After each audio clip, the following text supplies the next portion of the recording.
There's something in us, deep in our bones, that can't resist the call of the unknown. For as long as humans have walked the earth, we've been drawn to horizons we can't yet see, to paths no one has tread, to the whisper of adventure just beyond the edge of the map. It's how we've crossed oceans that seemed endless, scaled mountains that touched the sky, and ventured into deserts where the very air seemed to rebel against us. These aren't just journeys, they're the moments that redefine what's possible, the stories that echo across centuries, reshaping the world in ways no one could predict.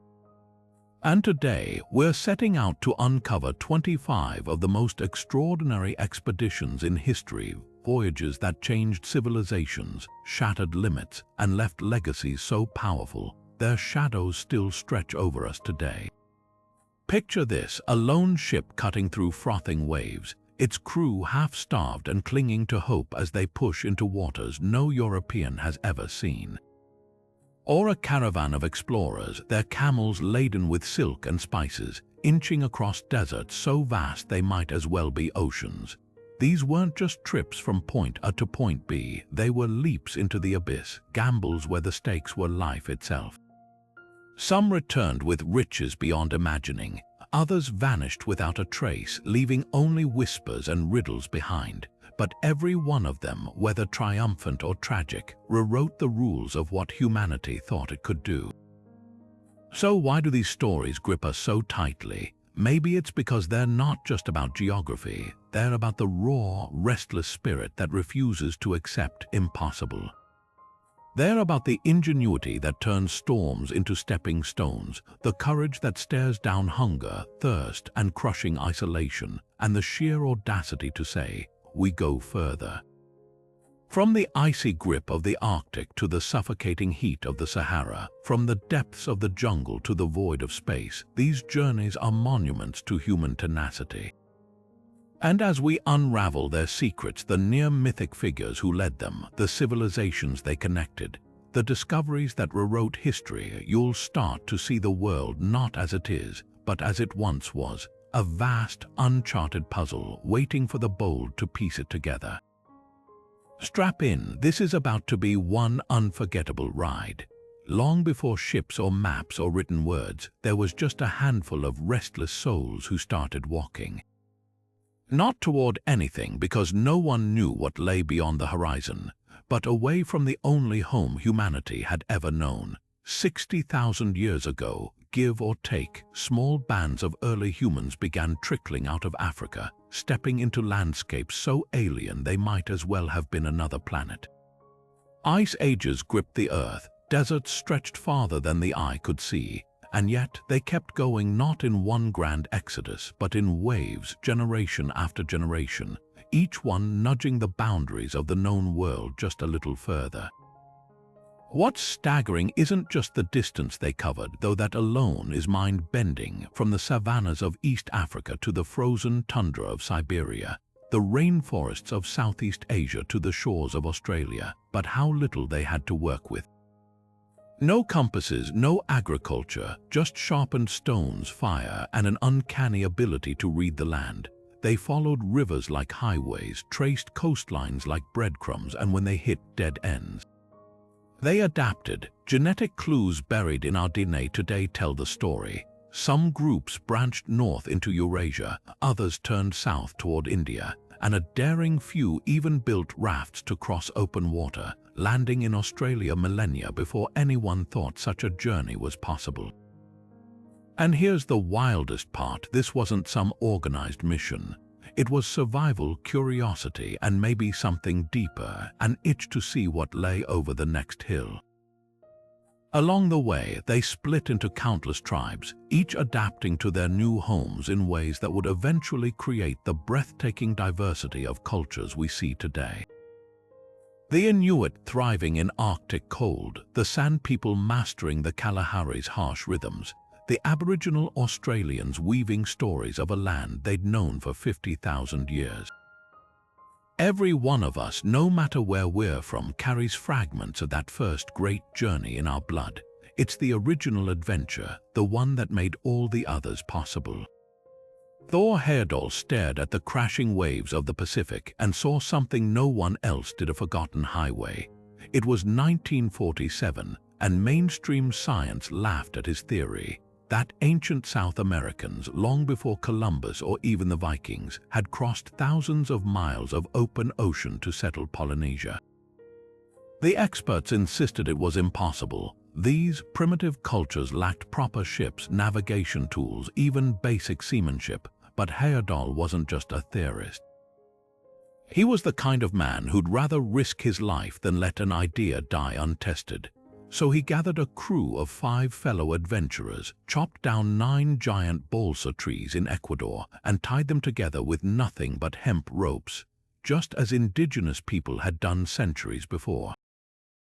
They christened the raft Kon-Tiki after an Inca sun god and set sail from Peru with one goal: survive the crossing. The skeptics weren't entirely wrong. The voyage was sheer madness. The raft had no motor, no steel reinforcements, just a square sail and a bamboo hut lashed to its deck. Storms battered them for weeks, snapping the mast like a twine. Sharks circled constantly, some so massive they could have flipped the raft with a flick of their tails. At night, the crew listened to the groaning of the ropes, wondering if the next wave would be the one that tore their fragile craft apart. Yet through sheer ingenuity, using the stars and ocean currents as their guide, they proved something extraordinary. After 101 days adrift, Kon-Tiki crashed onto a reef in the Tuamotu Islands, just as Heyerdahl predicted. But here's what makes this journey legendary. It wasn't just about geography. It challenged the very biases that shaped history. European scholars had long assumed all major cultural advances, from pyramids to navigation, flowed westward from superior civilizations. Heyerdahl's success forced the academic world to reconsider. What if ideas traveled east instead? What if Polynesia's sweet potatoes, its colossal stone statues, even its languages, carried traces of South American roots? The debate still rages today, but one thing's certain: the Kon-Tiki wasn't just a raft. It was a middle finger to narrow thinking, proof that the past is far stranger and more interconnected than we ever imagined. Venice in the 13th century wasn't just a city. It was a shimmering mirage of spices, silks, and stories from lands so distant they might as well have been legends. And into this world stepped a 17-year-old Marco Polo, wide-eyed and restless, about to embark on a journey so epic its ripples would shape history. His father and uncle, seasoned merchants, had already trekked to the court of Kublai Khan once before. But this time they brought Marco along, a decision that would turn a curious teenager into the most famous traveler of the Middle Ages. For 24 years, Polo wandered the vastness of the Mongol Empire, a realm so colossal it stretched from the Black Sea to the Pacific. Imagine the culture shock. Venetian canals swapped for the sprawling plains of Central Asia, the murmur of Italian replaced by the guttural tones of Mongolian, the rigid hierarchies of Europe giving way to the meritocratic court of Kublai Khan. Polo wasn't just a visitor, he became an insider. The Khan, fascinated by this sharp-eyed foreigner, appointed him as an official, sending him on missions to places no European had ever documented: buried gold mines of Tibet, the bustling ports of Java, even the mysterious island of Japan, which Polo called Sipangu. But here's where the myth-making begins. For centuries, scholars debated whether Polo actually went to China or simply spun tales from second-hand gossip. The skeptics pounce on omissions: no mention of the Great Wall, tea drinking, or foot binding. But modern research reveals a different story. Polo's descriptions of paper money, coal burning, and the Khan's postal system were so precise they couldn't have been fabricated. What's more likely, he saw these things through the lens of a merchant focused on trade, not sociology. And then there's the book. Captured during a war between Venice and Genoa, Polo spent his imprisonment dictating his adventures to a fellow inmate. The result: The Travels of Marco Polo, a manuscript so explosive it became medieval Europe's bestseller. Columbus carried a heavily annotated copy on his voyages, scribbling notes in the margins about the riches of the East. The Portuguese, Dutch, and Spanish empires all drew from Polo's accounts, racing to find the sea routes he'd traveled by land. But the real legacy isn't just in maps or trade deals, it's in the tectonic shift of worldview. Before Polo, Europe saw itself as the center of civilization. After, they realized how small they truly were, dwarfed by the sophistication of the East. The Silk Road wasn't just a path for silk and spices, it was a fuse, and Marco Polo's journey lit the spark that would eventually ignite the age of exploration. Not bad for a kid who just wanted to see what lay beyond the horizon. The year was 1405, and the Indian Ocean had never seen anything like it. 317 ships, some stretching 400 feet long, 5 times the length of Columbus's later vessels, crested the horizon like a floating city. At their helm stood Zheng He, a 7-foot-tall admiral with the bearing of an emperor and the strategic mind of a general. Born a Muslim in war-torn Yunnan, captured as a child by Ming Dynasty soldiers and castrated to serve in the imperial court, he'd risen through sheer brilliance to command what remains, even today, the most formidable naval fleet ever assembled. This wasn't just exploration, it was a spectacle of power, diplomacy, and technological might that would rewrite the rules of maritime supremacy for centuries. Picture the logistics: grain barges carrying a year's worth of food, water tankers sustaining 28,000 sailors, stable ships with onboard gardens for fresh produce, even specialized vessels just to haul the emperor's tribute gifts: porcelain, silks, and gold. The fleet's 9-masted treasure ships, layered with waterproof compartments centuries before Europe adopted the design, could have swallowed whole the tiny caravels that later discovered Africa and the Americas. But Zheng He's mission wasn't conquest, it was something far more subtle, a demonstration of China's supremacy through awe, not annihilation.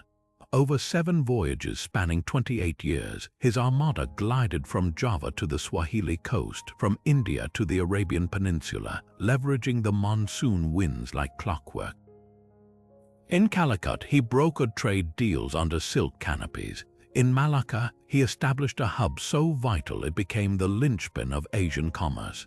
In Hormuz, he dazzled Persian rulers with blue and white Ming ceramics so exquisite that they sparked a centuries-long obsession. And in Mogadishu, he negotiated with Somali chieftains, bringing back giraffes as living tributes, creatures so strange to the Chinese court they were mistaken for mythical killin. Yet the most baffling twist isn't what Zheng He achieved, it's what happened next. In 1433, the new emperor abruptly banned oceanic voyages, dismantled the fleet, and burned the records.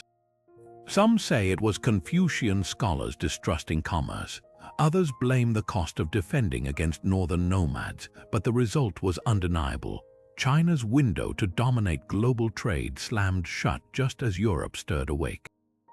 Had the treasure fleets continued, the age of exploration might have been a Chinese epoch, not a European one. The maps, the languages, the very balance of power could have tilted eastward. Instead, Zheng He's legacy became a ghost, a whisper of what might have been, preserved only in scattered accounts and the wreckage of forgotten junks. His voyages proved China could master the seas. Their abandonment proved even the mightiest empires can choose isolation over infinity.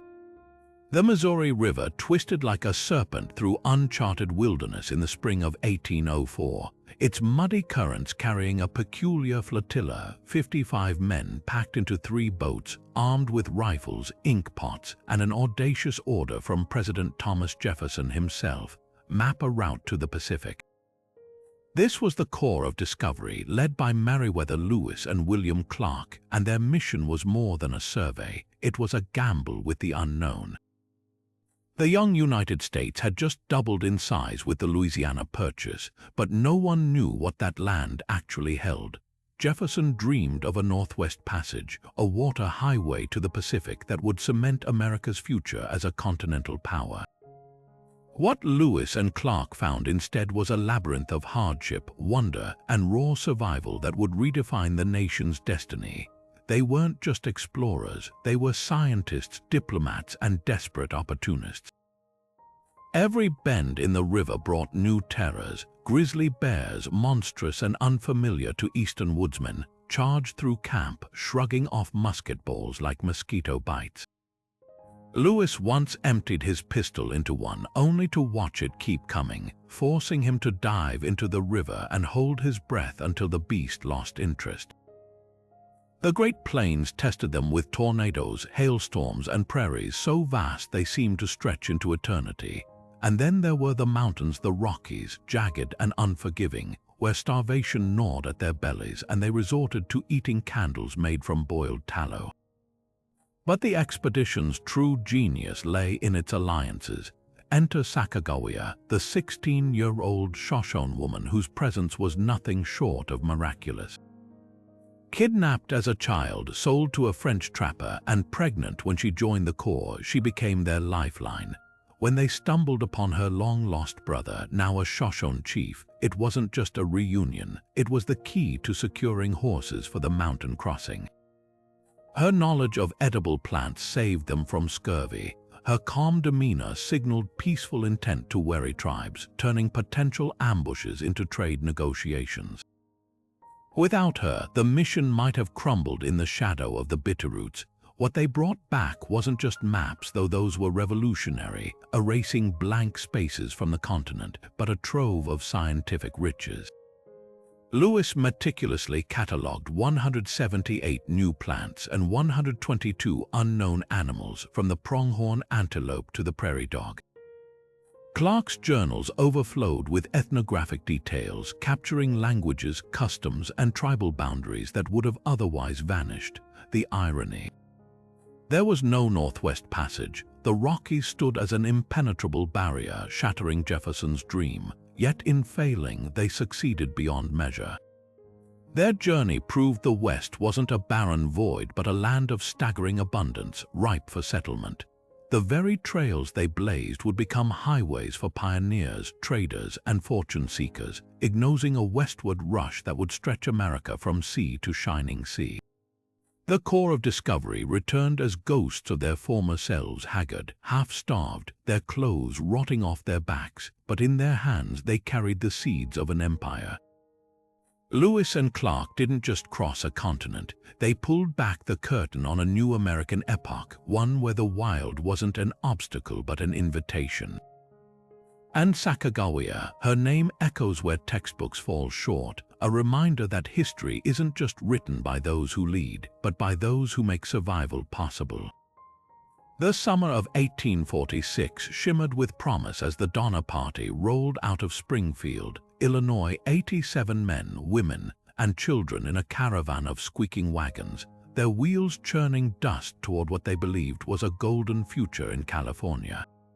Led by two wealthy brothers, George and Jacob Donner, this wasn't just another group of pioneers. They were educated, well-equipped, and convinced they'd found a shortcut that would shave weeks off their journey.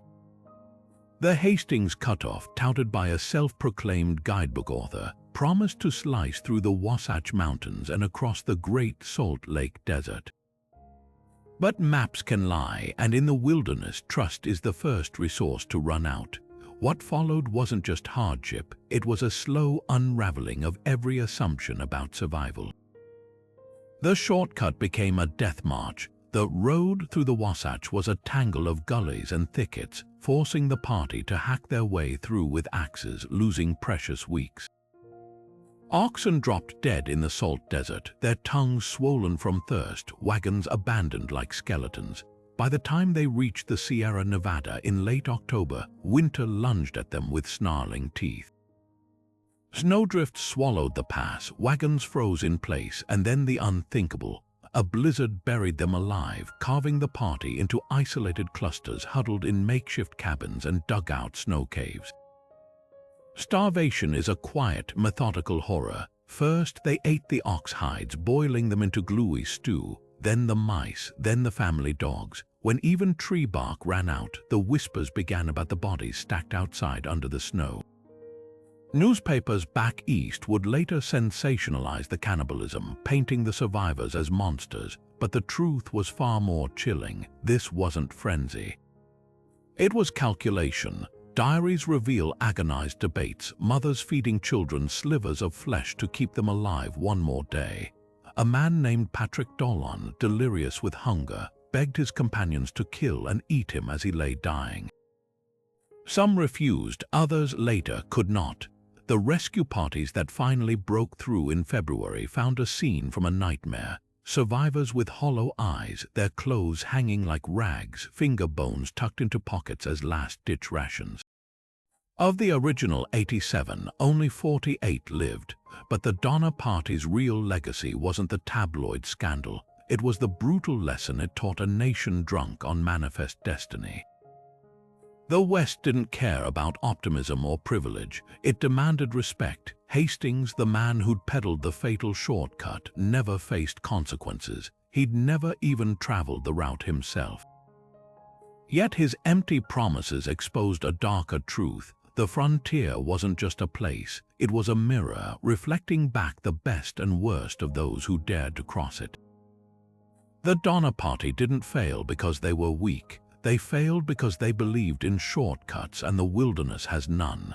The ice didn't crack, it screamed. A sound like cannon fire shattered the stillness as the Endurance groaned under the pressure, her timbers splintering as the frozen jaws of the Weddell Sea clenched tighter. It was October 1915, and Sir Ernest Shackleton's dream of crossing Antarctica lay in ruins. His ship, once the pride of British exploration, was now a dying beast, her hull crushed between floes as thick as city blocks. For 10 months, the ice had toyed with them, creeping closer, squeezing relentlessly until finally it showed its teeth. The order rang out, abandon ship. 28 men scrambled onto the shifting ice, watching in stunned silence as the Endurance surrendered to the depths, her mast tilting like a grave marker in the polar twilight. This wasn't just survival, it was a chess match against a continent, stranded over 1,000 miles from the nearest outpost, with temperatures plunging to negative 100 degrees Fahrenheit. The crew's only shelter was the ice itself. They carved igloos from snowbanks, dined on stewed penguin and hoosh, a gruel of lard and protein powder, while the ice beneath their feet cracked with terrifying unpredictability. Shackleton's genius wasn't in brute endurance, it was in psychology. He banned despair, insisting on routines, nightly sing-alongs, soccer matches on the flow, even a dog-eaten taxidermy manual repurposed as a makeshift Bible. When morale flickered, he played his masterstroke, announcing a plan so audacious it sounded like fiction. They'd sail the lifeboats across the most treacherous ocean on Earth to South Georgia Island. The journey to nowhere became an 800-mile odyssey through liquid chaos. Picture this: 3 open wooden boats, each smaller than a modern SUV, battling waves the height of apartment buildings. The men's beards froze into icicles, their gloves fused to the oars, salt water soaked their clothes, leaching heat from their bodies as frostbite blackened their fingers. Navigator Frank Worsley, a human sextant, guided them by dead reckoning, using barely visible stars between storms. When land finally appeared, a jagged rock lashed by hurricanes, they faced an even crueler test, scaling glaciers no human had ever climbed, with nothing but rope and carpenter's adzes for axes. Shackleton and 2 others crossed 32 miles of unmapped peaks in 36 sleepless hours, their boots stuffed with screws for traction, and then the whaling station.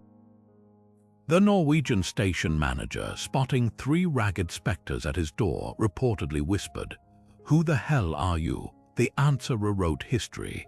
Every single man from the Endurance was rescued, against odds statisticians later calculated at 1 in 10,000. But Shackleton's true legacy isn't just the miracle of their survival, it's the blueprint of leadership he carved into the ice.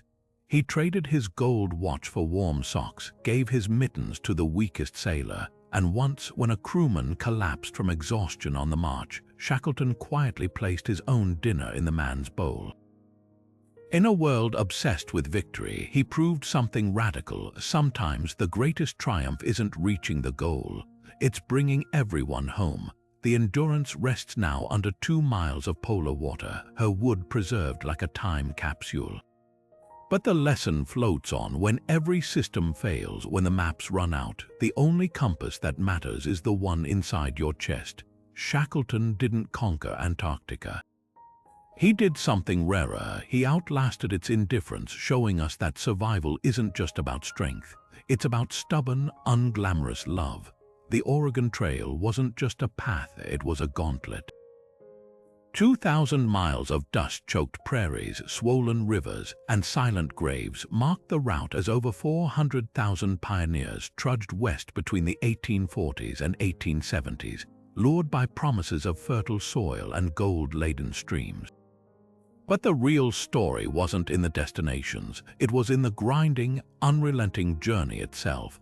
This wasn't exploration, it was mass migration on a scale the continent had never seen. A slow-motion stampede that reshaped America's landscape and psyche. Take a single day in 1852, peak season on the trail. Imagine a line of canvas-covered wagons stretching as far as the eye could see, wheels creaking like a discordant chorus.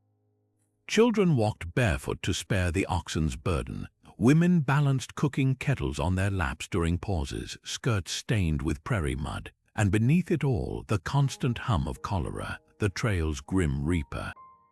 One diarist, Catherine Sager, described watching her parents succumb within hours of each other, their bodies wrapped in quilts and buried beneath stones to deter wolves.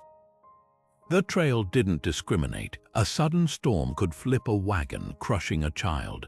A misjudged river crossing might sweep away entire families, their possessions floating downstream like broken promises. Yet what's startling isn't the suffering, it's the ingenuity that met it. Pioneers became ad hoc engineers, lashing wagons together to float across the Platte River, its shallow waters deceptively deadly. They repurposed wrecked wagons into bridges, used buffalo chips for fuel when trees vanished, and learned to read the land like a map. Archaeological digs along the trail still turn up relics. Rusted hoops from women's skirts repurposed as barrel bands, broken china carefully buried to avoid bad luck, even children's toys carved from spare wood. These weren't just survivors, they were improvisers, turning every obstacle into a riddle to solve. And then there were the unspoken rules. Manifest destiny might have been the rallying cry back east, but on the trail, survival demanded cooperation. Families formed trail families, pooling resources. A lone rider galloping backward meant one thing: trouble ahead, maybe a washed-out pass or Lakota war party. Grave markers, often just a name scratched on a board, served as morbid mile markers but also warnings. The trail etched its lessons in real time: hurry but don't rush, trust but verify, hope but prepare. The irony, for all its mythology, the Oregon Trail was ultimately a failed gamble for many. Those who reached the Willamette Valley found not paradise but back-breaking labor clearing forests rife with malaria. Yet the trail's true impact wasn't in the individual endings, it was in the sheer weight of numbers. Those wagon ruts, some still visible today, weren't just scars on the land. They were the grooves of a nation sliding westward, carving its future one grueling mile at a time. The trail didn't just lead to Oregon. It led to a new American identity, forged not in triumphant speeches, but in the quiet stubbornness of everyday people who kept walking when every instinct said to turn back. Imagine setting out for a quick pilgrimage to Mecca and accidentally becoming history's greatest traveler. That's exactly what happened to 21-year-old Ibn Battuta in 1325, when he left his comfortable life as a legal scholar in Tangier, Morocco, promising his parents he'd return after the Hajj. Instead, he spent the next 3 decades crisscrossing the known world, covering 75,000 miles, 3 times the distance Marco Polo traveled through 44 modern countries, from the scorching Sahara to the spice-scented ports of India, the frozen steppes of Russia, and the glittering courts of China. His journey wasn't just about distance, it was a masterclass in cultural immersion, surviving plagues, shipwrecks, and political betrayals, all while documenting societies on the brink of transformation. The first leg alone should have killed him. Batuta joined a camel caravan across North Africa, where bandits lurked like wolves and thirst drove men to drink from stagnant pools crawling with insects. By the time he reached Alexandria, his eyes widened at a universe beyond his Moroccan hometown, the towering lighthouse still standing in fragments, scholars debating in sun-dappled courtyards, and Sufi mystics who prophesied his destiny as a wanderer. That's when the itch took hold. Instead of turning home after Mecca, he kept going, letting opportunity and curiosity steer his path, and what a path it was. In Delhi, he charmed the volatile Sultan Muhammad bin Tughlaq, landing a job as a judge only to narrowly escape execution when the ruler's mood darkened. In the Maldives, he offended locals by enforcing strict Islamic dress codes, then fled an assassination plot by hiding in a mosque. Shipwrecked off the coast of India, he lost everything but his undergarments, yet still managed to barter his way onto another vessel. The man had 9 lives and he spent them all on the road, but Batuta's real gift wasn't just survival, it was observation. Where Marco Polo saw commerce, Batuta dissected customs. He marveled at women owning property in Mali, scoffed at the barbaric lack of modest clothing in Anatolia, and meticulously recorded the black stone monuments of the Swahili coast, where African and Arab cultures fused into something entirely new. His writings, later compiled as the Rihla, became a time capsule of the medieval world's interconnectedness, revealing trade routes humming with Persian carpets, Chinese porcelain, and African gold long before European explorers claimed credit for discovering global networks. The irony, Batuta might have been forgotten if not for a bureaucratic whim. The Sultan of Morocco, skeptical of his tales, ordered a scribe to transcribe them, creating a manuscript that now sits at the crossroads of history and legend. Some scholars debate whether he truly reached China or borrowed descriptions from other travelers, but the details, like his account of Hangzhou's fire, painted lanterns and floating restaurants, ring unnervingly true. What lingers isn't just the mileage, it's the portrait of a world in motion where a man could walk out his front door and keep walking until he'd circled half the globe, collecting stories like seashells. Ibn Battuta didn't just travel, he dissolved into the currents of his century, proving that borders were just lines in the sand and curiosity was the only compass that mattered. The whispers began at night, a hummed spiritual, a lantern moved just so, the barest rustle of leaves underfoot. These were the signs of an invisible railroad with no tracks, no steam, no tickets. Just courage and cunning, stretching from the plantations of Georgia to the free soil of Canada. The Underground Railroad wasn't a railroad at all, but a shadow network of safe houses, hidden trails, and ordinary people willing to risk everything for a single unshackled life. And at its heart, Harriet Tubman, a 5-foot-tall force of nature who didn't just escape slavery herself, she returned 13 times to guide 70 others to freedom. Her revolver tucked under her shawl as a stark reminder, turn back or die trying. The system's genius lay in its secrecy. Stations were barns, root cellars, even church basements, their conductors posing as fishermen or peddlers while smuggling people in false-bottomed wagons. Coded messages stitched into quilts, a zigzag for mountain paths, a star for the north hung innocently on laundry lines. Spirituals like "Wade in the water" weren't just hymns, they were GPS instructions warning runaways to stick to rivers and throw bloodhounds off their scent. Even the terminology was camouflage, passengers for freedom seekers, stockholders for donors, all designed to baffle slave catchers who couldn't prove a crime without evidence. But the real marvel wasn't just the logistics, it was the sheer audacity of those who walked the path. Imagine the terror of a moonlit sprint through snake-filled swamps, the gasp of hiding in a coffin-sized attic while patrols stomped below. Or Henry Box Brown, who mailed himself from Richmond to Philadelphia in a wooden crate, air holes drilled by a sympathetic carpenter, surviving 27 hours upside down when the box flipped. The railroad's success rate was astonishing. An estimated 100,000 people escaped between 1810 and 1860, despite bounties and the Fugitive Slave Act that turned every citizen into a potential snitch. Tubman's legacy towers above all. A narcoleptic from a head injury sustained in slavery, she navigated by stars and intuition, once drugging a crying baby with paregoric to silence it during a midnight crossing. Her most famous quote, "I never lost a passenger," wasn't bravado. It was a testament to her meticulous planning. Yet even she nearly met her match in Maryland's Eastern Shore, where slaveholders posted a $40,000 reward for her capture, nearly $1.5 million today.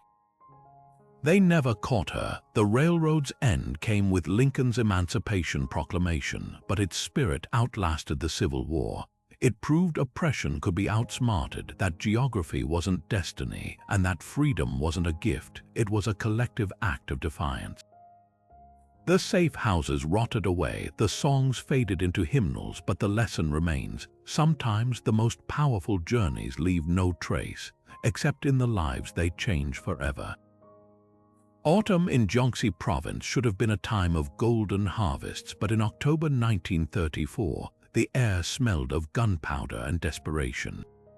The Chinese Communist Party's Red Army, encircled by Chiang Kai-shek's nationalist forces, faced annihilation.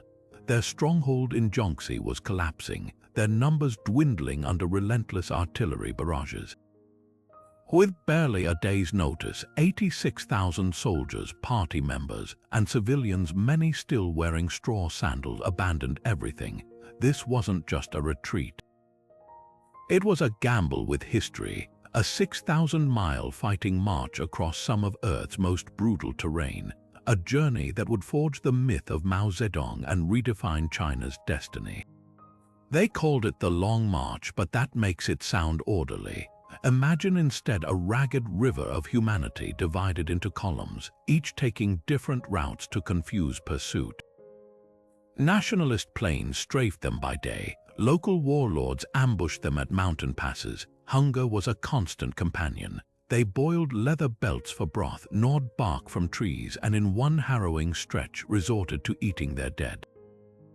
The Luding Bridge crossing became legend, a chain suspension bridge stripped of planks by the enemy, its iron links slick with rain. 22 volunteers crawled hand over hand under machine gun fire to secure it, their bodies swinging like pendulums over the roaring Dadu River below. Geography itself seemed to conspire against them. The snowy mountains claimed thousands with altitude sickness and frostbite, their frozen corpses left standing upright like grisly signposts. The vast grasslands of Sichuan were worse, a boggy quagmire where men sank thigh-deep into icy muck, their last breath stolen by hypothermia or poisonous mushrooms. By the time the survivors staggered into Shaanxi province in October 1935, only 8,000 remained, yet this was no defeat. Mao spun survival into sacrament, declaring the Long March a declaration to the world that communism could endure any trial. But the real legacy wasn't in the numbers, it was in the storytelling. Mao's genius was understanding that revolutions need martyrs and miracles. The march became a foundational epic, its horrors polished into parables of perseverance. The few who survived, many later forming China's political elite, were living proof of ideology's triumph over reality. When Mao finally took power in 1949, he didn't just rule China. He ruled its imagination, with the Long March as his creation myth. Every step of suffering, every corpse left unburied, became a brick in the foundation of the People's Republic. The wilderness hadn't broken them, it had baptized them, and from that crucible modern China was born. The HMS Beagle weighed anchor from Plymouth on December 27, 1831. Its mission seemingly mundane: chart the coastlines of South America for the British Admiralty. No one aboard, least of all the 22-year-old Charles Darwin, A last-minute addition as the captain's companion could have predicted this 5-year voyage would rip the seams of human understanding, reshaping biology, theology, and our very place in the cosmos. Darwin wasn't even the ship's official naturalist. That title went to the surgeon, Robert McCormick, who quit in frustration months into the journey, leaving the curious young Cambridge graduate to hoard specimens like a magpie. And what specimens they were! The Beagle became a floating cabinet of curiosities: fossilized megatherium bones from Patagonia's cliffs, iridescent beetles from Brazilian rainforests, and crucially, those unassuming finches from the Galapagos, each with beak shapes subtly tailored to their island's unique seeds. At the time, Darwin barely noted the differences, lumping them together as gross-billed finches. Only later, when London ornithologists pointed out they were distinct species, did the realization strike like lightning: life wasn't fixed. It adapted, but the real education wasn't just in the specimens, it was in the brutality of nature itself. In Tierra del Fuego, Darwin gaped at the Yoghan people surviving naked in snowstorms, their existence challenging European notions of civilization. Earthquakes in Chile lifted seabeds 10 feet in minutes, proving the planet was alive and restless. And then there were the iguanas of the Galapagos, so unafraid of humans they let him lift them by their tails, yet so perfectly sculpted to their volcanic hellscape that they could dive 40 feet to graze on algae.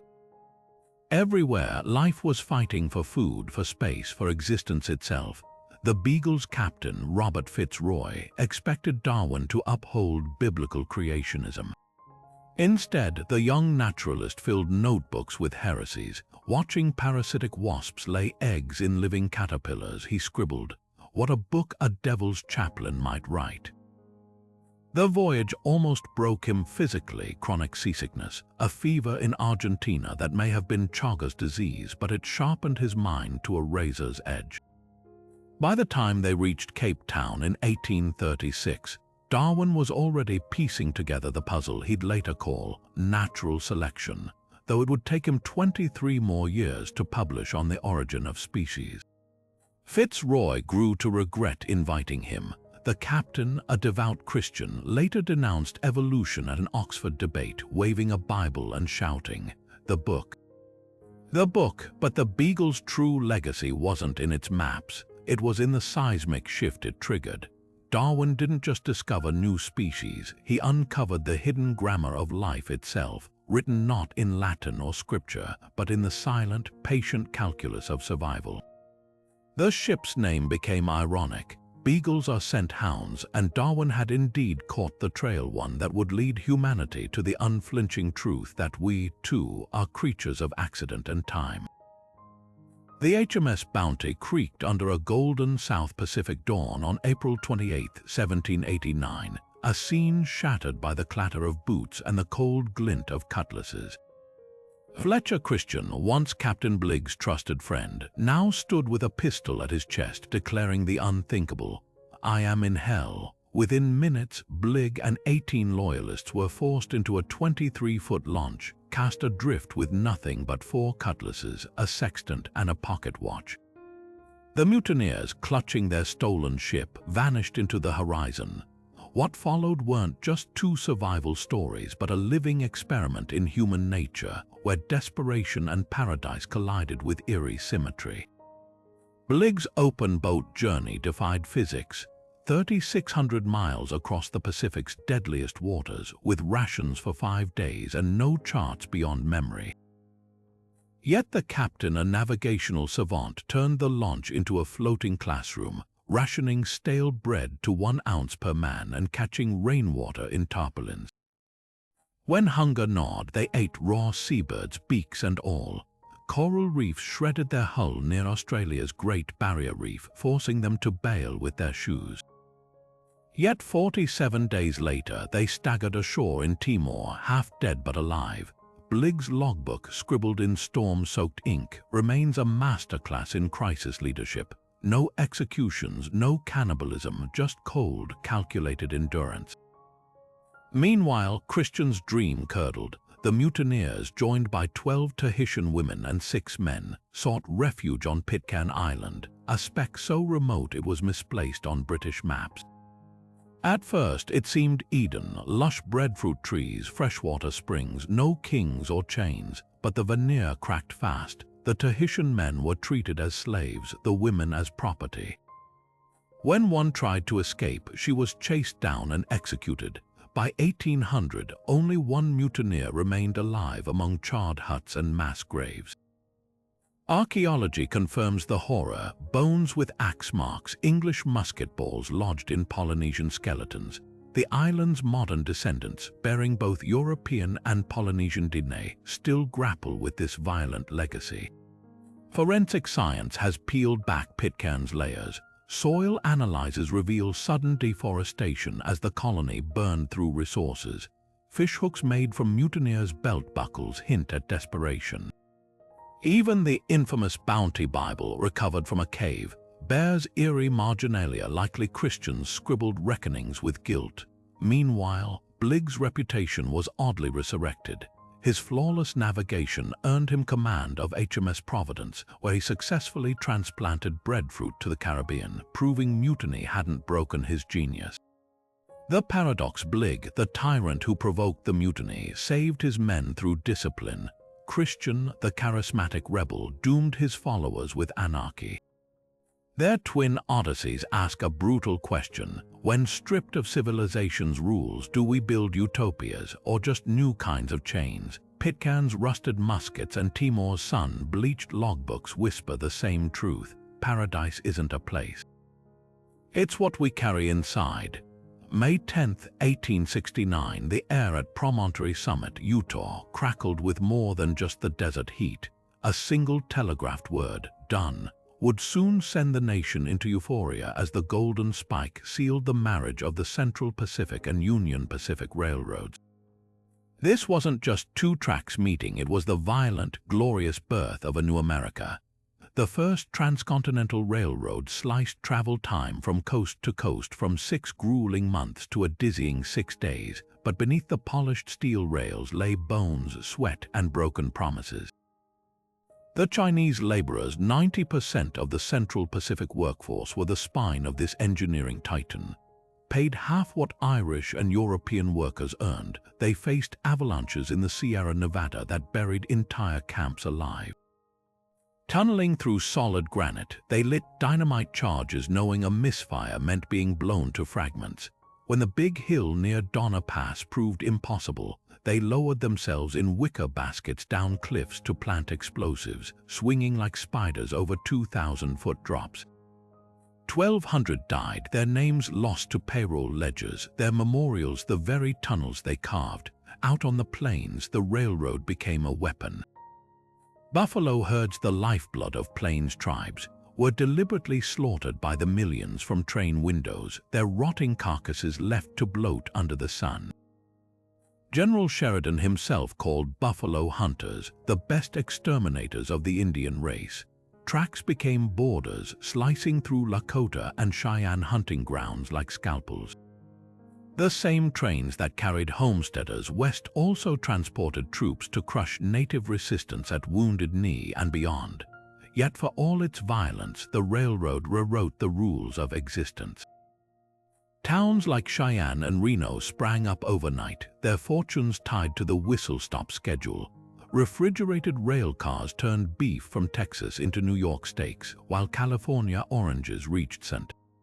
Louis before rotting. The concept of standardized time zones was invented purely to keep trains from colliding. In less than a generation, the railroad transformed America from a loose quilt of regions into a single, thundering organism, its heartbeat the rhythmic clatter of wheels on iron. The Golden Spike was pulled up immediately after the ceremony, a fitting metaphor for the illusion of unity.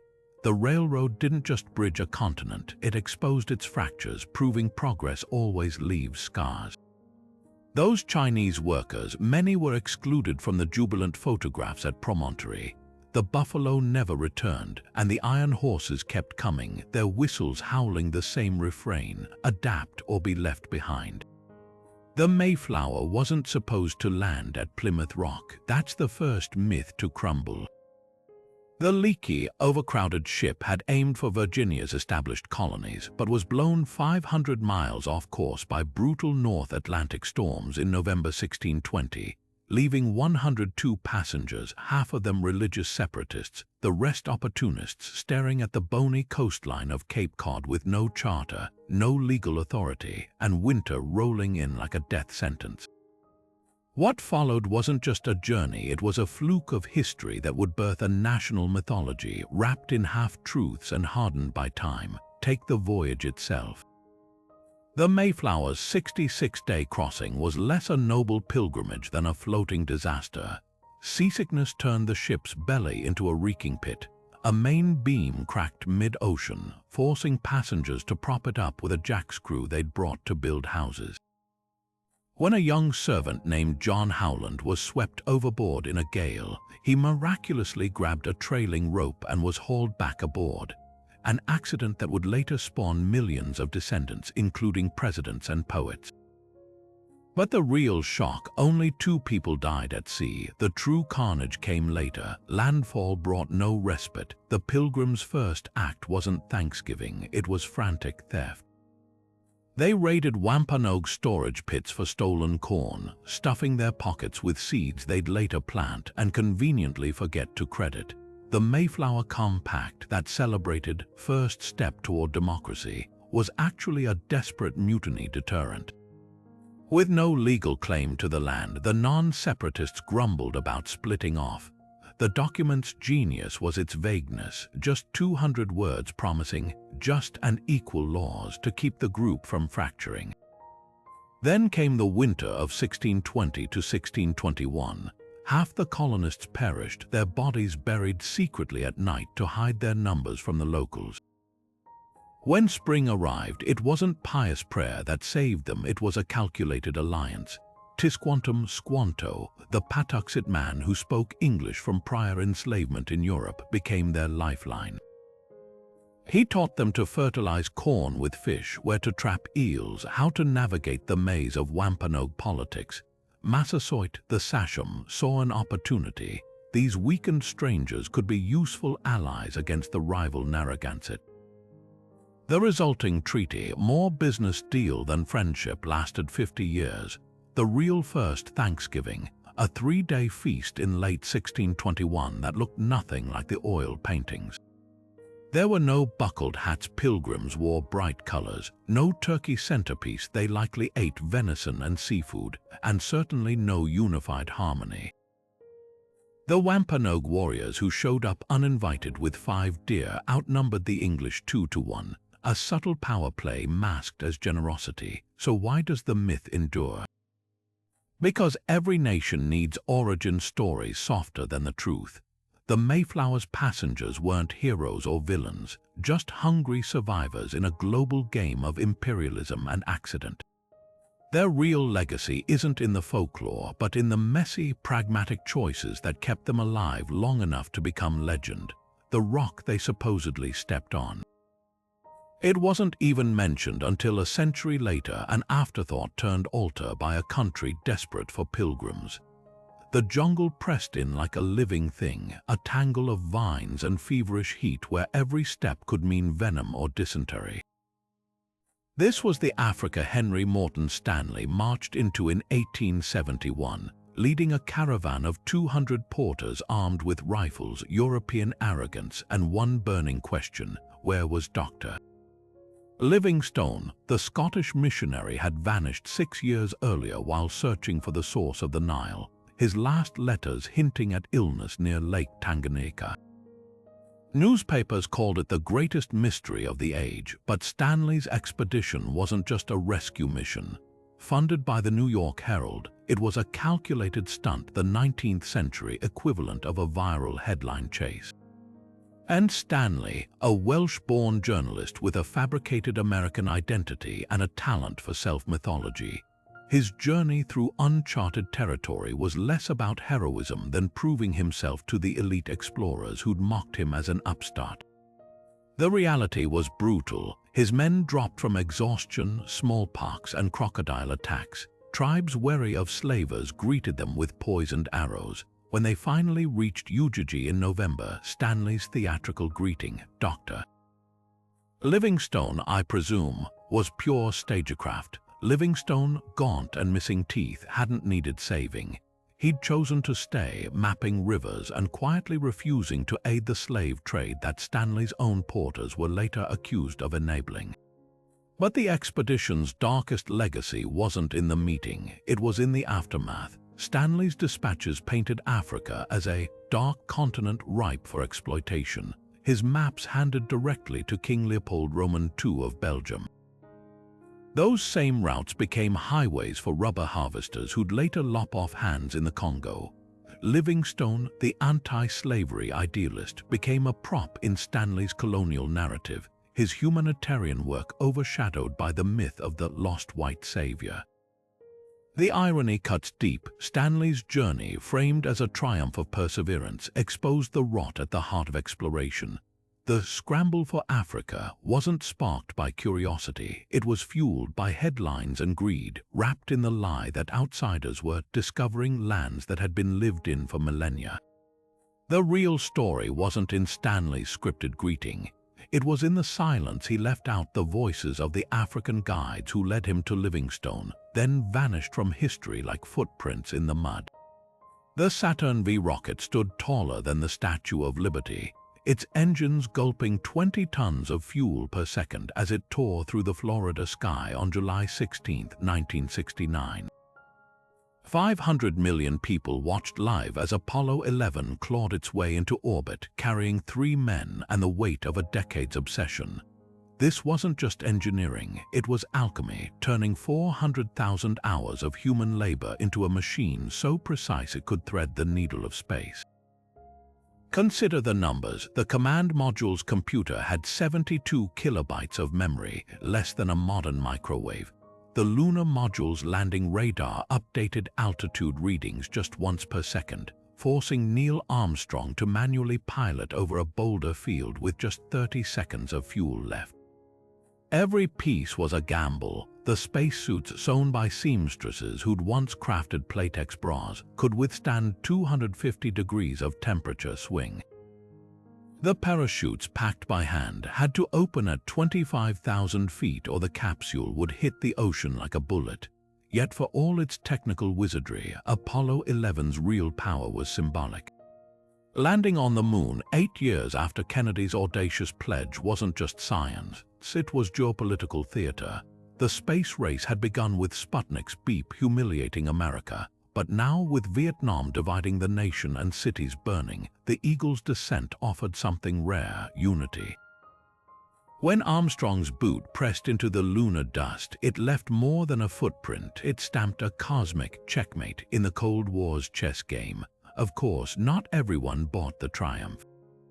Even as Buzz Aldrin took communion from a silver cup on the moon's surface, conspiracy theories sprouted back on Earth. The shadows in the photos looked wrong. No stars appeared in the sky, never mind that the retroreflectors left on the surface still bounce lasers back to Earth today, or that the Soviets who monitored every second never cried foul. The doubts persist not because of evidence, but because the moon landing was so wildly improbable. It was easier to believe in a hoax than to accept that humans, for one fragile moment, had touched the infinite. What endures isn't just the footage or the flag. It's the sheer improbability of it all, that a species barely out of the trees managed to fling itself at another world and stick the landing. The computers failed, the fuel almost ran out, the hatch wouldn't fully seal on the way home. Yet there they were, 3 men in a tin can, splashing down in the Pacific with moon dust in their seams. Apollo 11 didn't prove we're invincible. It proved we're stubborn, that when we fix our eyes on the horizon, even the moon isn't far enough away. The autumn of 1838 smelled of gunpowder and injustice. Under orders from President Andrew Jackson, 7,000 federal troops descended upon Cherokee lands in Georgia, Tennessee, and North Carolina, their bayonets glinting in the crisp October air. These weren't battlefields, they were homesteads. Families were yanked from their kitchens mid-meal, their porridge bowls still steaming, elders dragged from prayer. Children snatched while playing in creek beds, the crime existing on soil white settlers coveted. What followed wasn't just a relocation, it was ethnic cleansing disguised as policy, a 1,000-mile death march that would stain America's conscience forever. The Cherokee weren't savages. They had a written constitution, a bilingual newspaper, and thriving farms. Many owned slaves, mimicking Southern gentry in hopes of acceptance. None of it mattered. The Indian Removal Act of 1830, fueled by gold rush greed and cotton lust, decreed their homeland forfeit. Some signed away their rights under duress. The Treaty of New Akota, negotiated by a splinter faction without tribal authority. Others, like Chief John Ross, fought in courts all the way to the Supreme Court and won. Justice didn't matter. Jackson scoffed. John Marshall has made his decision, now let him enforce it. Then came the stockades. Imagine cattle pens packed with 16,000 people, left for months without shelter as winter bit hard. Dysentery and measles spread like curses. When the forced marches began in staggered groups, the routes, dubbed the Trail of Tears by the Cherokee, became graveyards. Wagons meant for the elderly vanished, sold off by corrupt contractors. Food rations stolen by militia escorts who bet on how many would die. Horses collapsed from exhaustion, their carcasses marking the trail. Death took many forms. Frozen rivers drowned those too weak to swim. Pneumonia filled lungs with fluid. One eyewitness described a mother, her dress stiff with ice, still clutching a baby who'd turned blue hours before. The Cherokee buried their dead in unmarked graves, fearing looters would steal the silver pendants and bracelets placed with the bodies. By the time survivors reached Oklahoma, a land as foreign to them as the moon, 4,000 were gone. Nearly a third of their people erased. The aftermath reshaped America's map and moral compass. Settlers swarmed onto stolen farms, some harvesting Cherokee crops still in the ground. The federal government, emboldened by the lack of consequences, accelerated removals of the Muskogee, Seminole, and Choctaw. Yet the Cherokee rebuilt. Their new capital at Tolek were a ghostly echo of the one they'd left behind. Today, the Trail of Tears isn't just history, it's a warning. The same rhetoric used to justify it, progress, manifest destiny. They'll be better off, echoes in modern displacement. Those forced marches proved a terrible truth. When power wants land, it rarely cares about the people rooted to it. The Cherokees' resilience, though, scribbles a postscript to the horror. Their language thrives, their stories survive, and the trail, it still whispers their names if you know how to listen. The sea was supposed to be smaller. When Ferdinand Magellan's 5 ships set sail from Seville in 1519, Europe still clung to ancient miscalculations, that Asia lay just beyond the Americas, reachable by a quick western passage. What unfolded wasn't just the first circumnavigation of the globe, but a brutal revelation. Earth wasn't the cozy, compact orb scholars had imagined. It was an immense, interconnected desert of water where hunger and madness lurked beyond every horizon, and Magellan, he never completed the journey. His bones still lie somewhere in the Philippines, a grim reminder that history often credits the wrong names. The fleet's troubles began before they even reached open ocean. Stuck for months in the doldrums off West Africa, crews resorted to eating sawdust and rat droppings. By the time they navigated the deadly strait now bearing Magellan's name, a 350-mile maze of icy cliffs and sudden squalls, mutiny had already claimed one ship. The remaining vessels emerged into a body of water so deceptively calm they dubbed it the Pacific, unaware it stretched 11,000 miles with no land in sight. What followed was maritime purgatory, 98 days without fresh food. Men gnawed on leather rigging soaked in seawater. The water itself turned putrid, thick with worms. Scurvy turned gums black and teeth loose, leaving decks slick with blood. When they finally stumbled upon Guam, the starving sailors were so desperate they stole provisions, earning the islands the nickname Islas de los Ladrones, the Islands of Thieves. Magellan's fatal miscalculation came at Mactan. Convinced of his divine favor, he waded into a tribal skirmish wearing full armor, assuming Filipino warriors would flee at the sight of European steel. Instead, poisoned arrows found gaps in his plating, and bamboo spears finished the job. His body was never recovered, a deliberate act by locals to deny the crew any relics. The expedition's true hero, Juan Sebastián Elcano, a Basque navigator who shepherded the last ship, Victoria, back to Spain with just 18 survivors and a hull bursting with cloves. Their cargo's value alone covered the entire voyage costs. The real legacy wasn't in the circumnavigation myth, but in the data. Magellan's logs proved the Pacific's staggering scale, shattering medieval maps. His crews kept calendars were a day off upon return. The first empirical proof Earth was round, and the route a death trap. The strait he found was too treacherous for regular use, and the Pacific crossing so lethal that Spain abandoned westward attempts for decades.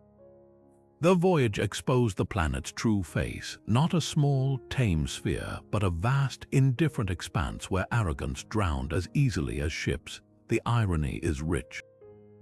History remembers Magellan as the first to circle the globe, yet he barely made it halfway. The real triumph belonged to the nameless pilots who steered by starlight, the Malaccan slave Enrique who served as translator, and the 18 emaciated men who crawled back to Spain knowing they'd unlocked the world's cruelest secret. It was far bigger and far wilder than anyone had dreamed. The snow was waist-deep when the first cry echoed across the Yukon River in August 1896. Gold. 3 prospectors had stumbled upon nuggets as thick as cheese slices in Rabbit Creek, soon renamed Bonanza. Within weeks, the Klondike became a siren call for desperate dreamers, launching the last great gold rush in history. But here's the cruel twist. By the time most stampers arrived, the good claims were already staked. What followed wasn't just a quest for wealth. It was a Darwinian gauntlet of greed, endurance, and shattered illusions on a scale the frontier had never seen. Imagine the frenzy. Newspapers from Seattle to London screamed of rivers paved with gold, igniting a stampede of 100,000 souls. Clerks pawned their watches. Teachers abandoned chalkboards. Even the mayor of Seattle resigned, scribbling, "Gone to Klondike" on his office door. The fastest route, a 1,300-mile odyssey through hell's freezer. Prospectors had 1 year to haul a ton of supplies, Canadian Mounties orders, or be turned back at the border. That meant 40 trips up the Chilkoot Pass's Golden Stairs, a 45-degree ice slope where men collapsed under sacks of flour, their sweat freezing into icicles on their mustaches. The trail's final stretch became a graveyard of abandoned pianos, feather beds, and champagne crates, luxuries too heavy to carry when survival was measured in ounces. Then came the lakes. After surviving the pass, stampers built makeshift boats to navigate the lethal waters of Bennett and Tagish. The Klondike Nugget newspaper ran daily tallies of the drowned. John Doe, crushed between logjams, unidentified man capsized while carrying a stove. Those who reached Dawson City found a carnival of despair. Eggs sold for $5 apiece, whiskey for $150, nearly $5,000 in today's money. Prostitutes earned more in a night than miners did in a month, while gamblers played faro with gold dust instead of chips. The bitter truth, only 4,000 struck gold, and a mere 300 found life-changing wealth.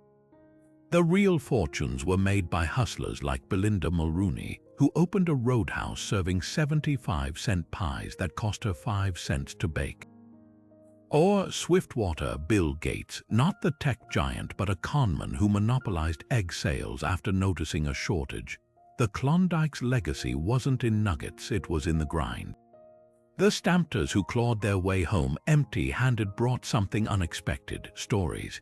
Jack London's Call of the Wild, Robert Service's poems. These weren't written by gold winners but by witnesses to the madness. The rush lasted barely 3 years. By 1899, news of Alaska's Nome gold strike emptied Dawson overnight, leaving cabins full of unpaid bills and still warm coffee pots. Today, the Chilkoot stairs are silent, the rusted skeletons of boats littering its lakes like forgotten toys. But the Klondike's lesson lingers: gold rushes aren't about gold.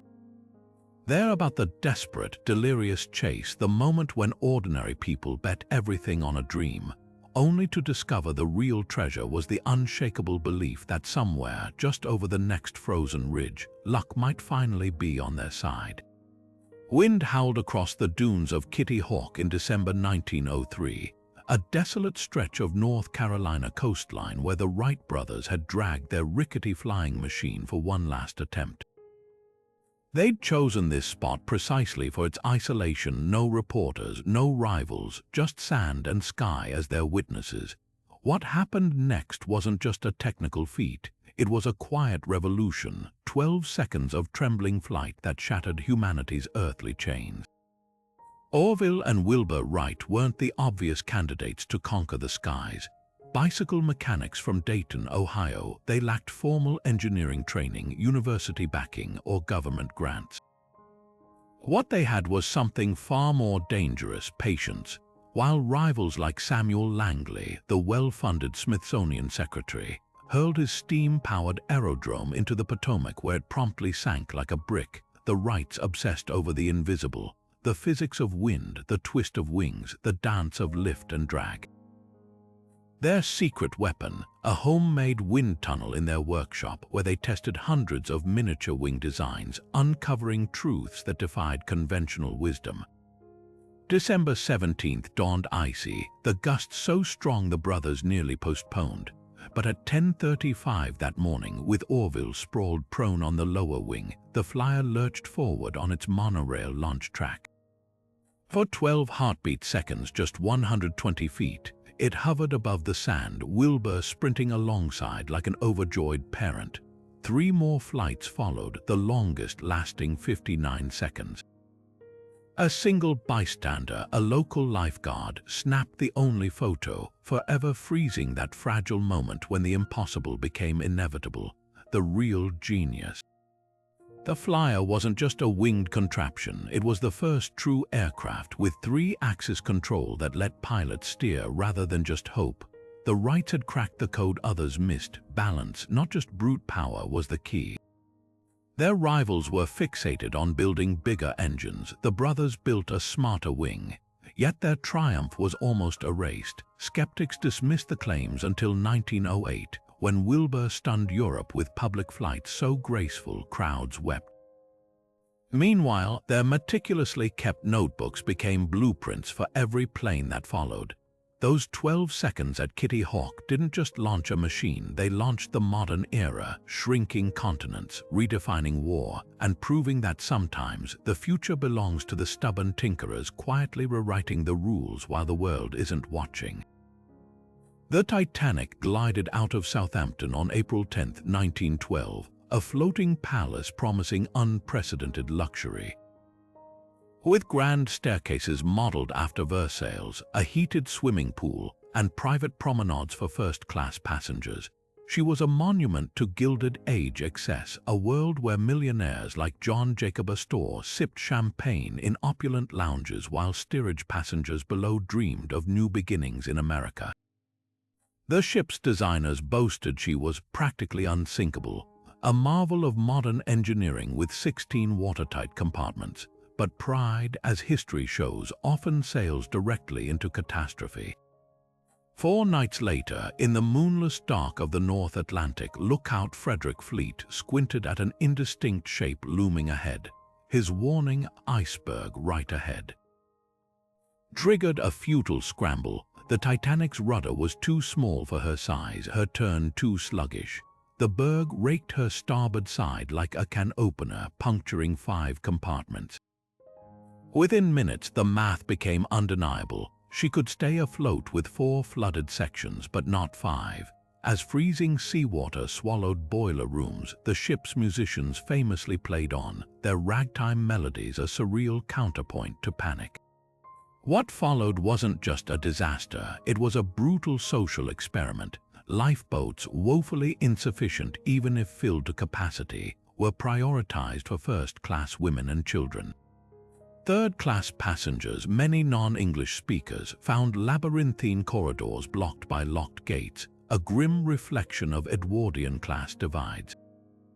Survivor accounts describe harrowing scenes, mothers pleading for spaces, wealthy men disguising themselves in shawls to board boats, and Benjamin Guggenheim changing into evening wear to die like a gentleman.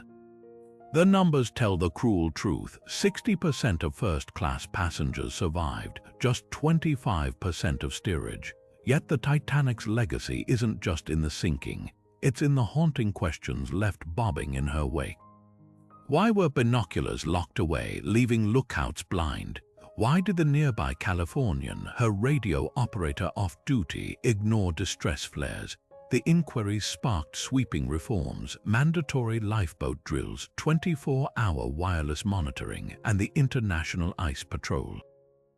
But deeper mysteries linger. The ship's wreck, discovered in 1985, revealed artifacts frozen in time. A pair of shoes marking where a victim came to rest, unbroken champagne bottles still cradled in the debris.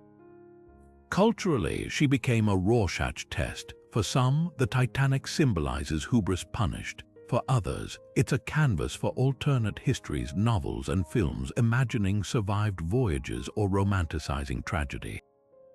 James Cameron's blockbuster turned a maritime disaster into a love story, while conspiracy theorists whisper about cursed mummies or insurance fraud.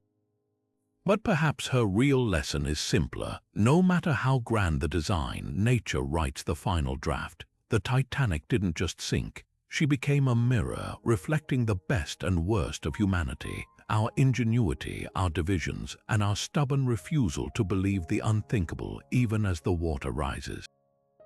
The sun blazed over the Nile Delta like a wrathful god as Moses raised his staff, commanding the waters to part. Or so the book of Exodus tells us. For millennia, this story has lived at the crossroads of faith and skepticism, a divine miracle to believers, a myth to others. But what happens when archaeology wades into these sacred waters? The Exodus isn't just a spiritual journey. It's a detective story with clues scattered across deserts and ancient manuscripts, where every broken pottery shard might whisper secrets. Let's start with the bones of the narrative. Around 1350 BC, if tradition holds, a Hebrew prophet led his enslaved people out of Egypt after 10 apocalyptic plagues, through a miraculously divided sea, and into the Sinai wilderness for 40 years of wandering. The story is foundational. Passover sedders still retell it with bitter herbs and unleavened bread. But outside the Bible, evidence is elusive. No Egyptian records mention Moses or mass Hebrew slavery, though the Brooklyn Papyrus does list Semitic names among domestic servants. The absence isn't necessarily damning. Pharaohs rarely recorded defeats, and the Exodus might have involved a smaller group than Hollywood suggests. Then there's the Red Sea mystery. The Hebrew Yam Suf translates more accurately as Sea of Reeds, likely referring to marshy lakes north of the Red Sea proper. Satellite imaging reveals ancient riverbeds near the Mediterranean coast that could have been exposed during a rare wind setdown, a phenomenon documented in 2010 when strong eastern winds temporarily pushed Lake Michigan's waters back. Could Moses have timed his escape with such an event? The Bible even hints at natural forces. The Lord drove the sea back with a strong east wind all night. Exodus 14:21. Sinai's sands hide puzzles too. At the traditional Mount Sinai site in Egypt's south, excavations reveal no traces of mass habitation. But alternative theories point to locations like Saudi Arabia's Jabal al-Lawz, where blackened peaks suggest volcanic activity, perhaps the pillar of fire described in Exodus. Even manna, the miraculous bread from heaven, finds parallels in tamarisk tree secretions still harvested by Bedouins today. The debate isn't just academic. For Jewish identity, the Exodus is the birth of a nation. For archaeologists, it's a methodological tightrope how to reconcile spiritual truth with material evidence.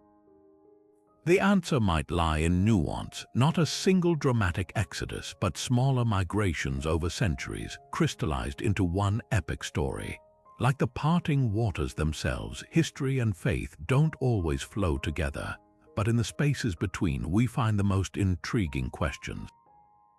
The summer of 1096 smelled of sweat and zeal as a ragged tide of peasants, priests, and petty knights surged eastward, clutching crosses and scythes. This was the People's Crusade, not an army, but a frenzied pilgrimage gone rogue, convinced that God would flatten heathen walls if they marched with enough faith. Their leader, a charismatic monk named Peter the Hermit, preached that even the shoes of the poor would never wear out on the journey to Jerusalem. Reality proved crueler. By the time this motley horde reached the Rhineland, their hunger for divine victory curdled into something darker: pogroms. Entire Jewish communities in Worms, Mainz, and Cologne were given a grotesque choice: convert or burn. Chronicles describe Torah scrolls trampled underfoot, children dashed against stones, synagogues turned into pyres. This wasn't just zealotry, it was economic opportunism disguised as piety, with crusaders wiping out debts owed to Jewish moneylenders in rivers of blood. When the survivors finally staggered into Byzantine territory, Emperor Alexios Komnenos took one look at these soldiers of Christ, starving, lice-ridden, and already decimated by Hungarian forces, and rushed them across the Bosporus into Turkish land. Their end came swiftly at Sivtot, where Seljuk arrows turned the tide of fanatics into carrion. Peter the Hermit, ever the survivor, slipped back to Constantinople alone. The Prince's Crusade that followed in 1097 was a different beast, a coalition of Norman, Frankish, and Lotharingian nobles with actual strategy.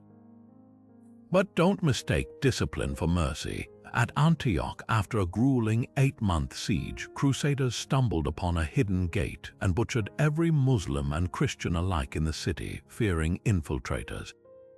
When the Fatimids of Jerusalem heard of their approach, they expelled local Christians, anticipating correctly that crusaders wouldn't distinguish between friend and foe.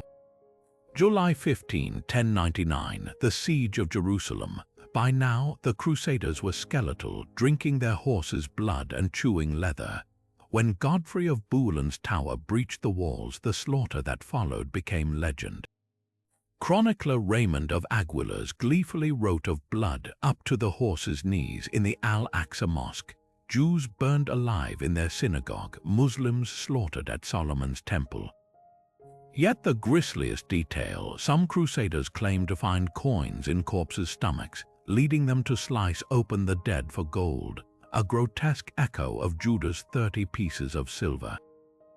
Modern maps still bleed from these wounds. The Crusades birthed centuries of Muslim distrust of Western intervention, from Napoleon's proclamations in Egypt to Bush's crusade gaffe after 9/11. Even ISIS weaponized the imagery, branding enemies as new crusaders. Yet the irony cuts deepest in Jerusalem itself, where today 3 faiths still jostle for supremacy, proving that holier-than-thou violence never stays buried. The Crusaders' real legacy isn't in the kingdoms they carved, but in the poison they left simmering. The idea that God's will can sanctify any atrocity, so long as the right people are holding the cross. The morning of January 28, 1986, dawned freakishly cold at Cape Canaveral, so cold that icicles hung from launchpad structures like glass daggers. Engineers at Morton Thiokol had pleaded with NASA to delay the Challenger's launch, their warnings scribbled in frantic faxes. The rubber O-rings sealing the solid rocket boosters turned brittle in freezing temperatures. But after 6 scrubbed launches and mounting political pressure, the countdown ticked onward. At 11:38 a.m., as millions of schoolchildren watched live, many tuning in specifically for Krista McAuliffe, the first teacher bound for Space Challenger's engines ignited in a blaze of vapor and flame. 73 seconds later, the unthinkable unfolded in a silent, slow-motion blossom of smoke against the blue Florida sky. What the public saw as a sudden catastrophe was actually a cascade of errors years in the making. The O-rings, never tested below 53 degrees, had failed at liftoff, allowing superheated gases to escape. But the real tragedy wasn't the technical failure, it was the normalization of risk that preceded it. NASA go fever culture, desperate to maintain funding and outpace Soviet achievements, had grown numb to red flags. Previous shuttle missions showed O-ring erosion, but each successful landing reinforced dangerous complacency. Engineers' concerns were filtered through layers of management, their urgency diluted until dissent sounded like pessimism. When Challenger's crew compartment broke free from the fireball, it plummeted for nearly 3 minutes before hitting the Atlantic, a harrowing detail that forced a reckoning with the human cost of cutting corners. Christa McAuliffe's presence aboard the flight added a layer of poignant irony. The Teacher in Space program was meant to democratize space travel, proving the shuttle was so routine that civilians could fly. Instead, her participation captured in cheerful pre-launch interviews about planning science lessons from orbit turned the disaster into a universal grief. Children who'd idolized her grappled with mortality in ways no classroom could prepare them for. The shuttle program, once a symbol of American ingenuity, suddenly embodied its hubris. Yet from the wreckage rose hard-won lessons. The Rogers Commission's investigation became a masterclass in forensic accountability, uncovering not just the O-ring flaw but systemic communication breakdowns. Whistleblower Richard Feynman famously dunked a crumpled O-ring in ice water during a televised hearing, proving its fragility with a simple demo that cut through bureaucratic jargon. The result, a 2-year shuttle hiatus and over 400 design changes, from redundant seals to an escape hatch system. But the deeper legacy was cultural. NASA overhauled its decision-making chains, empowering engineers to halt launches without fear of reprisal. Challenger's debris now rests in a seldom-visited silo at Cape Canaveral, its fragments arranged in a silent mosaic of what went wrong. The disaster didn't end space travel, it refined it, a grim reminder that progress demands vigilance. McAuliffe's lost lessons were never taught, but the mission's unplanned curriculum endures. In engineering classrooms, risk assessment seminars, and the quiet moments before every launch, when someone, somewhere, remembers to ask the inconvenient question others might ignore. The sky isn't forgiving, but sometimes its harshest lessons are the ones that save us. From the frozen wastelands of Antarctica to the scorching sands of the Sahara, from the uncharted waters of the Pacific to the blood-soaked trails of forced migration, these 25 journeys reveal a startling truth: humanity's greatest stories are written in motion. Whether driven by desperation or discovery, greed or glory, every one of these odysseys shares the same beating heart, an unyielding refusal to accept the world as it is. The courage to stare down starvation, the curiosity that turns maps into question marks, the staggering costs paid in lives and innocence, these aren't just historical footnotes. They're the price tags of progress, the hidden receipts tucked into the pockets of history. Think about what binds Marco Polo's Silk Road rambles to Shackleton's icebound nightmare, or the Donner Party's grim calculus to the Wright brothers' trembling 12 seconds over Kitty Hawk. It's the raw, messy humanity of it all. These weren't gods or superheroes, they were people who blistered their hands, miscalculated routes, wept over graves, and sometimes, against all odds, stumbled into the extraordinary. That's the real magic, no grand destiny, just stubbornness and luck and the occasional stroke of genius. Now it's your turn. Which of these voyages lingers in your mind like an unshakable dream? Maybe it's Zheng He's floating armada, a might-have-been that could have rewritten globalization, or Harriet Tubman's moonlit rescues where every step was a rebellion. Perhaps it's the haunting silence of the Titanic's debris field, reminding us that nature always has the last word. Drop your pick in the comments and don't stop there. History isn't just something we read, it's something we carry. Maybe your great-grandparents crossed oceans in steerage, or your ancestors walked trails older than borders. Those stories matter too, because every journey, epic or ordinary, is a thread in the same vast tapestry, proof that movement isn't just how we change places. It's how we change everything.